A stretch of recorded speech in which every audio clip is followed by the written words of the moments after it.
Hello mga kagala, food trip naman tayo ngayon. Dahil ang dami nga naming gutom. Bababa nga lang pala namin yan, galing kami sa pag-hiking. Dami ko nga pagod pero ayan, pagbaba sinulit naman ang pagkain. Totoo nga ang chismis, may rice na nga sa KFC.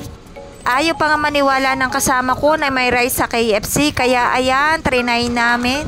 Order nga pala namin ay combo meal, yung may chicken, may nuggets, may boneless crispy chicken with Japanese fried noodle. Tapos may 2 tart at french fries. Tama na din nga pala siyang fries at drinks. Bumili na lang kami ng 2 rice at ang sarap nga pala ng rice sa KFC. Para siyang fried rice basta ang sarap ng kanin nila. At sobrang busog nga namin dito, bawing-bawi ang pagod pag-hiking. Serve din naman natin ito paminsan-minsan, wag puro trabaho. I-treat din natin yung sarili natin. Nyo ba, kumakain pa lang kami dyan, pinag-iisipan na namin kung kailan ulit kami kakain ng KFC. Madalang din nga pala kaming mag-fast food dito. Limitan, pag may pagkakataong bumili kami sa mga Pinoy, Pinoy food ang kinakain namin tuwing day off.